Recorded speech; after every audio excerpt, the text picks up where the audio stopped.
tama ka, Chang, napakasigurista niya nun Sana ngayon din, nagpakasigurista kayo dahil magugulat kayo, ang gaang-gaang ng buhay habang tumatanda kayo. Hindi nyo iisipin na tumatanda kayo. Ang iniisip nyo, nandyan ang kapartner mo, mahal ako, at magiging masaya kayo. At yun lang po. Para po sa dalawang babaeng dito sa pula, hindi kayo dapat mag-away dahil kayo dalawa ay biktima lamang na mapaglarong puso at damdamin ni Mang Jojo. Ngunit, concerned po ako, nag-alala po ako, lalong-lalo na itong batang-bata pa na si Myla. Sinabi mo kanina na age doesn't matter. Ngunit kung babalik na rin po natin, matter does age. Ibig sabihin yung katawan ay tumatanda. Yun nga sinasabi ko sa iyo. Habang patanda ka, tatanda rin naman si Mang Jojo. Yan ba ang taong mamahalin mo? Pangalawa, ang nakikita mong kabaitan ng iyong ama dahil ang iyong ina lamang ang nagiging malupit sa iyo, nagiging stricto sa iyo. Ngunit sabi mo kanina sa akin, mahal mo ang iyong ama dahil mabait siya. Para nakita mo ang kabaitan ng iyong ama kay Mang Jojo. Pero iba ang pag-interpret mo sa pagiging mabait ni Mang Jojo dahil nakita mo sa kanya ang isang larawan ng iyong ama na mabait. Lilipas din yon ang paghanga mo kay Mang Jojo. Ang pangatlong payo ko sa iyo na mas marami ka pang haharapin na blessings galing sa Panginoon. Sana naman dito matapos ito na may blessings po ang ating Panginoon sa ating programa. Salamat po. At Mang Jojo, kaming lahat din naman po ay nag-aantay. Pakasal na tayo para para sigurado ka na. Wala naman ako pinakasalan niyayaya na po kayo. Yun lang daw pala ang iniintay nyo. Ano po ang sagot nyo, Nanay Linda? Pwede na. Basta iwanan na lang niya yung pambababae. Oo. Mahal mo ko. Siyempre. Asus naman talaga para lang magkaklase sa kolehiyo. Mahal mo ba ako? Ano? Uy, sandali lang, Mang Jojo. May problema ka pang dalawa din sa pula. Sesya na kayo.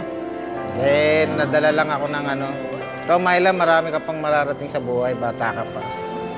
Alam ko naman, pangit naman yung mga nangyari sa atin. Patawarin nyo na lang ako. Kaya na bahalang munawa, patawarin nyo lang ako. Alam ko, mali ako. Sa akin, wala na yun. Sa'yo Kasi rin. may asawa naman talaga ako. Ikaw rin. Ayusin ko na lang ang buhay ko. Yung time na yung asawa mo, yun ang talagang mo. Sa isa ka na ng Linda.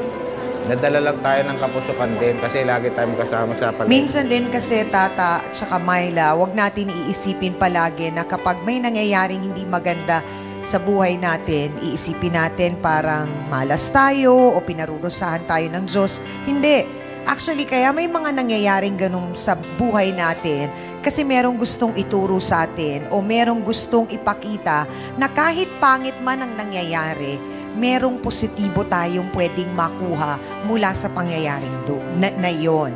Tulad na lamang nun, Myla. Alam mo, dapat magpasalamat ka. Ganun din si Tata. Bakit kanyo? Hindi kayo nabuntis at hindi kayo nagkaanak. So walang dagdag bagahe, dagdag problema, dagdag iisipin kung paano bubuhayin o pakakainin ng mag-isa. At Myla, alam namin may mabigat kang pinagdadaanan. Nirirespeto namin yun.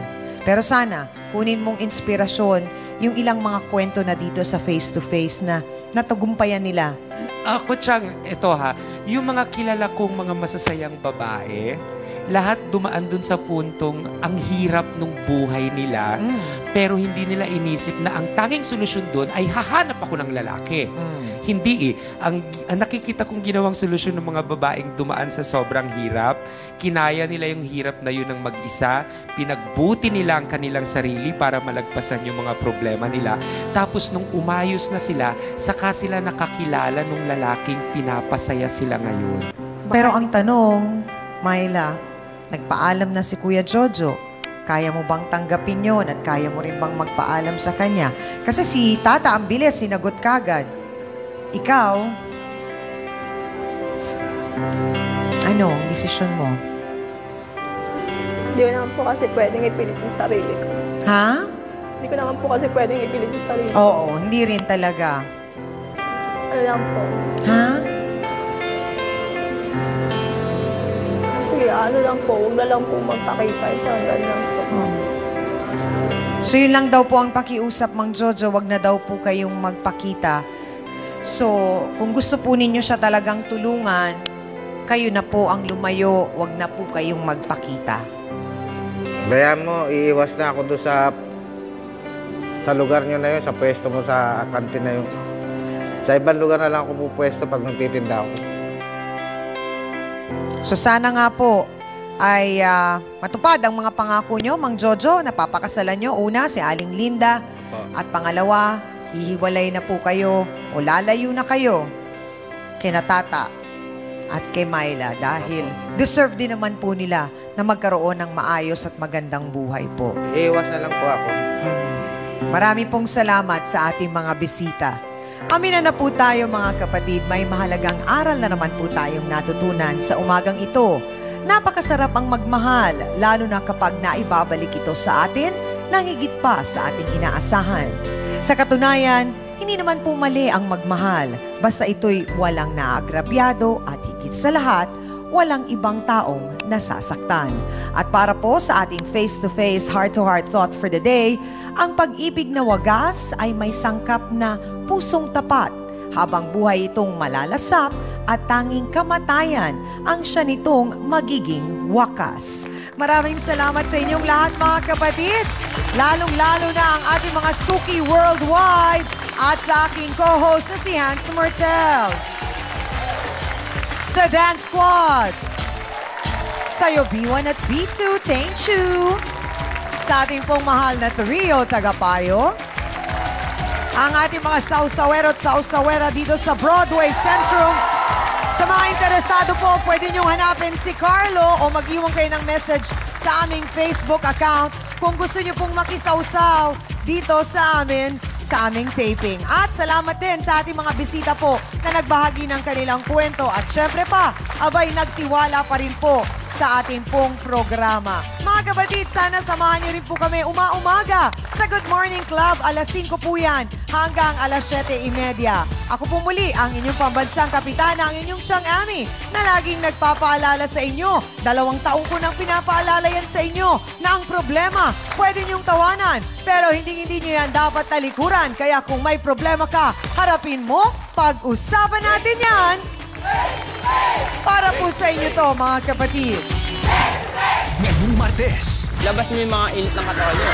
Mister, pinagsabong ang asawa at ang kapitbahay na tsismosa. Bahala na kayo, mag-rumble kayo dyan. Nawa po yung umabot po ng kalating oras yun. Parang Street Fighter lang ang dating. Hindi pa naman sira ang ulo niyan eh. Mabibigat ang kamay, pati bata nadadamay. Tawa po ako sa mga bata. Pero natadyakan mo ang bata. Hoy, sarili ng anak mo, binubugbog mo! Bakit mo siya nagagawang saktan, Ariel? Sadyang mahilig sa gulo, ang chismis by totoo. Nagkaroon kami ng one night stand last year pa po. Wala po. Amin yung ba yun? Hindi. Hindi niya lang dyan yung asawa niya. Sandali lang, bakit? Ano nangyayari? Asawa ko po siya. Face to Face, ngayong Martes, 10:30 a.m. Dito lang sa TV